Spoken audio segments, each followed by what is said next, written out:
দূর যোগে দূর ভোগে মানুষের পাশে চেয়ে দেখো কারা আজ আগে ছুটে আসে। জামাতে ইসলামে বাংলাদেশ, জামাতে অন্যান্য ধর্মাবলম্বী ভাই বোনেরা যারা এসেছেন তাদের প্রতি আমার গভীর শ্রদ্ধা এবং আপনারা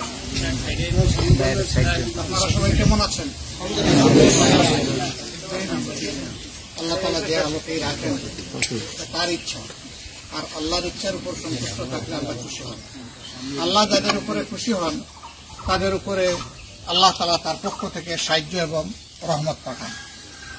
আমরা সবাই মানুষ, আমার উপরে যে আল্লাহ বিপদ দিলেন না, এটাকে আমার উপর আল্লাহর কম মেহেরবানি, অনেক বড় মেহেরবানি। এখন আপনাদের উপর বিপদ দিয়ে আল্লাহ আমাকে পরীক্ষা করতে চান যে আমি আপনাদের বিপদকে আমার বিপদ মনে করি কিনা। আমি যদি আমার বিপদ মনে করি তাহলে আমি আশা করি যে আমার আল্লাহ আমাকে আরো বেশি সাহায্য করবে। কিন্তু যদি আমি আপনাদের বিপদকে আপনাদের উপরে ছেড়ে দেই এবং আপনাদের কোনো কষ্টের অংশীদার আমি বা আমরা না হই, তাহলে আল্লাহ তাআলা কিন্তু আমাদেরকে ছাড় দেবেন না। এখানে কেউ মনে করবেন না যে আমি হিন্দু আমি মুসলমান, আমাদের কাছে সবাই মানুষ। আমরা মানুষের দুঃখ বেদনা যেখানেই দেখি আমরা মনে করি সেখানেই হাজিরা দেওয়াটা আমাদের জন্য ওয়াজিব, এটা নফল নয়, আমরা ওয়াজিব মনে করি। এবং আলহামদুলিল্লাহ আমাদের প্রত্যেকটি কর্মীকে আমরা এই শিক্ষা দিই যে তুমি যেখানেই আছো, মানুষের কষ্ট যেখানেই দেখবা, পকেটে টাকা থাকলে তাকে সাহায্য করবে, ওটা যদি না থাকে পথের কাঁটাটা সরে যাবে, সে যাতে শান্তিতে পথ দিয়ে হাঁটতে পারে।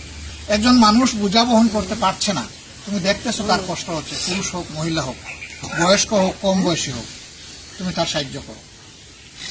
আমি গত কয়েকদিন আগে বরিশাল এসে গেলাম, তা আমি প্লেনে উঠবো, ওঠার সময় খেয়াল করলাম একজন মহিলা বেশ শক্ত একটা ব্যাকপ্যাক, মানে পিছনের ব্যাগ নিয়ে উনি বিমানে উঠতেছেন, হাতে তার আরেকটা ব্যাগ।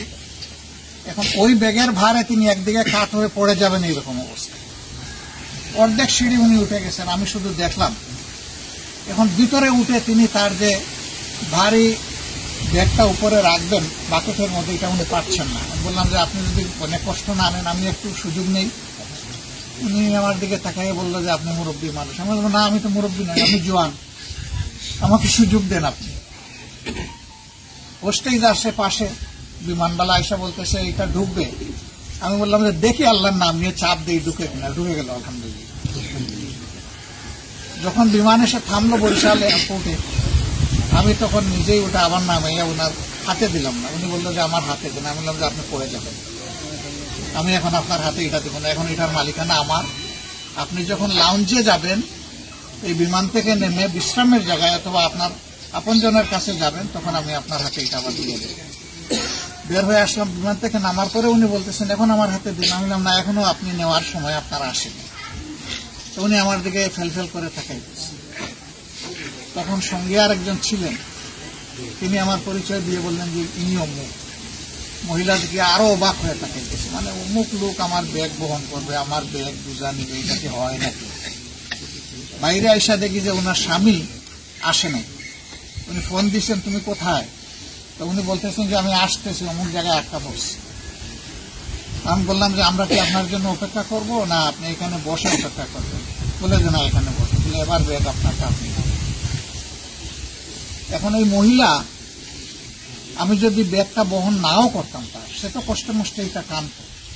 আমি কি জন্য করেছি জানেন? আমি ওই রকম এক মায়ের পেটে জন্ম। কে মুসলিম কে হিন্দু এটা আমার কাছে বিষয় নেই, সবাই আমার মা। আমি মায়ের দৃষ্টিতে দেখি।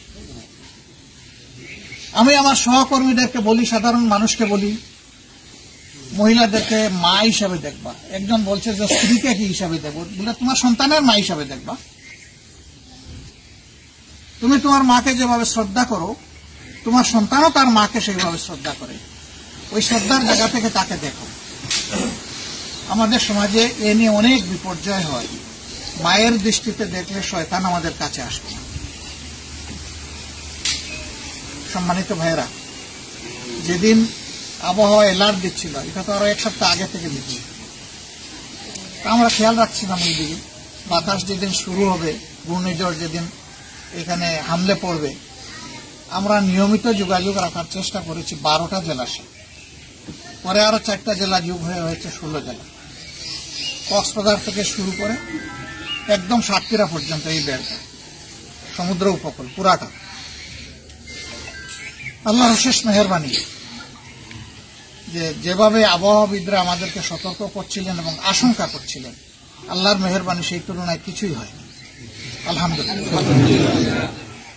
সিডরের কথা অতি সম্প্রতি 8 সালে আপনাদের মনে আছে, 70 সালের কথা আপনাদের স্মরণ আছে। সেই তুলনায় আল্লাহ আমাদের উপর এবার অনেক মেহেরবানি করেছে, বড় ধরনের কোনো কিছু হয় না। কিন্তু তারপরেও এই সামান্য জলোচ্ছ্বাস, এই বাতাস অনেকের তো অনেক ক্ষতি করে ফেলেছে। এই এলাকার শরীফ নামের একজন লোক মারা গিয়েছেন, তার বাড়িতে আমরা গিয়েছিলাম, তার পিতা। তো তারা তাদের ছেলেকে তো আর ফেরত পাবে না, আমরা এসে ফেরত দিতে পারবো না। আমরা শুধু এসেছি এই কথা বলতে যে শরীফের জন্য আমরা দোয়া করতে এসেছি, আপনারা আমাদের জন্য দোয়া করুন। আর আমরা আপনাদের জন্য দোয়া করি, আল্লাহ যেন আপনাদেরকে সবর করার তৌফিক দেন। আমি জেলে ছিলাম 15 মাস। আমার 1 মাস আগে আমার সন্তানকে জেলে নেওয়া হয়েছে, সে এখনো জেলে আছে। মানুষ আমাকে জিজ্ঞেস করে আপনার সন্তানটি কেমন আছে, আমি বলি ভালো আছে। তো সে কি বের হয়েছে? না, সে তো বের হয়নি। তো তখন দেখি যে মানুষ একটু উদ্বিগ্ন হয়। আমি কি আপনি আশ্চর্য হচ্ছেন, উদ্বিগ্ন হচ্ছেন? তো আপনার জন্য খারাপ লাগে। আমি বললাম যে আমার জন্য তো আমার নিজেরই খারাপ লাগে না। কেন খারাপ লাগে না? আমি বললাম যে আমার যিনি মালিক, আমার সন্তানেরও তিনি মালিক, আমি কি তার চেয়ে বড় অভিভাবক? আমি তো সেই মালিককে তাকে সমঝে দিয়েছি। এভাবে আমরা কিন্তু সবাই আল্লাহর মালিকানায় আছি। আমার ভাইয়েরা বলেছেন যে আমরা বাংলাদেশকে ন্যায় ইনসাফ ভিত্তিক একটি কল্যাণ রাষ্ট্রে পরিণত করতে চাই। জামাত ইসলামী সম্পর্কে ভুল ধারণা ছড়ানো হয় যে এরা ধর্মে ধর্মে বিভেদ করে। আজকের এই সমাবেশ তার সাক্ষী। আমরা বিভেদ করি না, পছন্দ করি না। সিডরের সময় 7 দিনের জন্য আমি এসেছিলাম এই অঞ্চলে কাজ করে। একটা জায়গায় গিয়ে দেখি যে একটা তালিকা করা হয়েছে 274 জন। আমি জায়গার নাম বলবো না, লোকেরা লজ্জা পাবে। আপনাদের এলাকায় বৃহত্তর বরিশালের ভিতরে আমি দেখলাম যে এখানে সকল মুসলমানের নাম। আমি জিজ্ঞেস করলাম এই এলাকায় কোনো হিন্দু মানুষ বসবাস করে না, খ্রিস্টান বসবাস করে না, বৌদ্ধ করে না? বললো যে এখানে বৌদ্ধ এবং খ্রিস্টান এই এলাকায় বসবাস করে না, কিন্তু হিন্দু আছে। আমি বললাম তো এবারকার পানিটা বোধ ওদের মাথার উপর দিয়ে লাফ দিয়ে চলে গেছে, ওদের গায়ে লাগে নাই, ওদের কোনো ক্ষতি করে নাই। না, ক্ষতি করছে। তাইলে এই তালিকায় নাম নেই কেন? এখানে একজন মানুষ, সে যদি ইহুদি হয়, হিন্দু হয়, মুসলমান হয়, বৌদ্ধ হয়, খ্রিস্টান হয়, সে যাই হোক, সে মানুষ। যে সবচেয়ে বেশি ক্ষতিগ্রস্ত তার নামটা থাকবে 1 নম্বর, এরপরের ক্ষতিগ্রস্ত লোকটার নাম 2 নম্বরে আসে। আমি বললাম যে সরি, আমি জোড় হাতে মাপ চাই, আমরা সামান্য জিনিস নিয়ে এসেছিলাম, আজকে এগুলো দিব না। আপনারা তালিকা সঠিক করুন, সঠিক তালিকা করে আমরা কালকে আবার আসবো আপনাদেরকে দেবো। তো লোকেরা তো একটু হইচই শুরু করেছে, কষ্ট করে এসেছে। আমরা যখন গিয়েছি হয়তো আরো 1 ঘন্টা 2 ঘন্টা আগে এসে বসে আছি। আমি তাদের কাছে মাপ চাইলাম যে ভুলটা আমাদের ভুলের জন্য আমি সবার কাছে মাপ চাই। আল্লাহ বাঁচাইয়া রাখলে আগামী দিন আপনাদের সাথে আবার দেখা হবে, কষ্ট করে আসবেন। আর যারা আসতে পারবেন না তাদের ঘরে আমরা পৌঁছে যাবো ইনশাআল্লাহ, আপনাদের হক নেই। মানুষ মোটামুটি একটু শান্তি পাইল। পরের দিন আমরা গেলাম, দেখি যে এবার তালিকাটা ঠিক হয়েছে। এবার মানুষের তালিকা হয়েছে, কোনো ধর্মের তালিকা হয়নি। আমরা করতেই পারি, কিন্তু আমরা সবসময় এই ব্যাপারে সজাগ যে ইনসাফের যেন কোনো ব্যতিক্রম না হয়।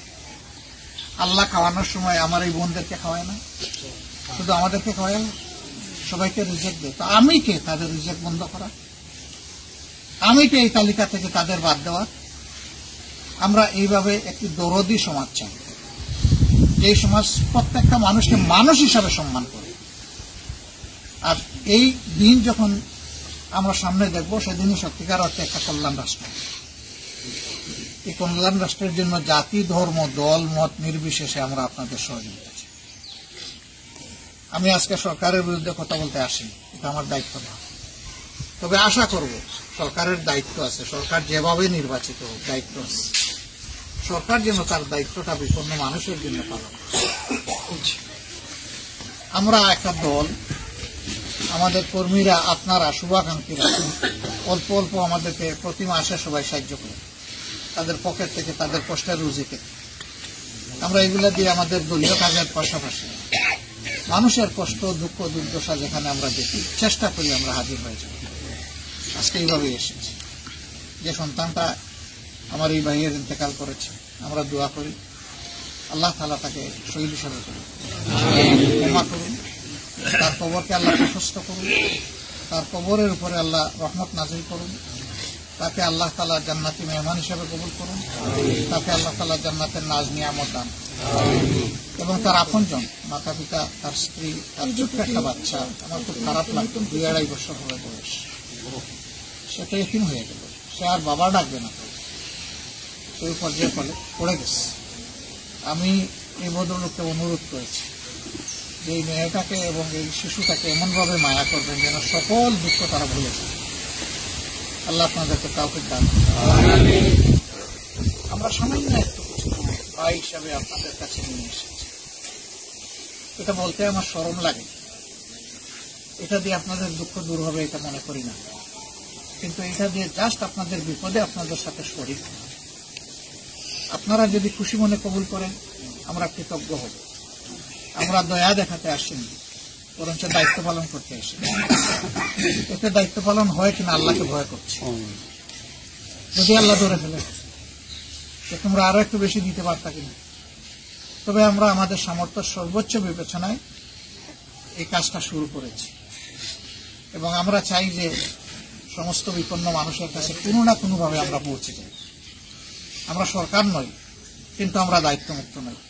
আমরা মানুষ, এই সমাজ আমরা বদলাতে চাই, একটি কল্যাণধর্মী রাষ্ট্র কায়েম করতে চাই। সেই রাষ্ট্রের স্বরূপ কি হবে আর এই রাষ্ট্রের খাদেমরা কেমন হবে তা এই ময়দানেই ট্রেনিং হওয়া উচিত। এবং এটা হবে মানুষের বিপদের সময়, অন্য কোনো সময় নয়। সুখের সময় ডাক দিলে মানুষের কোনো অভাব হবে না, বিপদের সময় কে আমারে দেখতে আসে এটাই হলো আসল বিষয়। আমরা এটা দাবি করছি না যে আমরা চ্যাম্পিয়ন, কিন্তু আমরা এটা নির্দ্বিধায় বলতে পারি এইরকম বিপদ আসলে আমাদের অন্তর মানুষের জন্য কাঁদে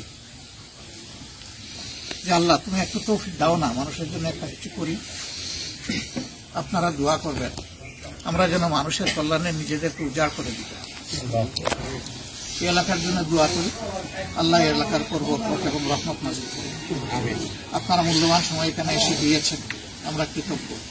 ঘরে ঘরে যেতে পারলে আরো খুশি হতাম, কিন্তু আরো কিছু কাজ আজকেই আছে, সেগুলো সারতে গিয়ে আপনাদের এই সহযোগিতার জন্য আমরা আন্তরিক কৃতজ্ঞতা এবং মোবারকবাদ জানাই। আপনাদের জন্য আমাদের বগুড়া দোয়া থাকুন, আমাদের জন্য আপনারা দোয়া থাকুন।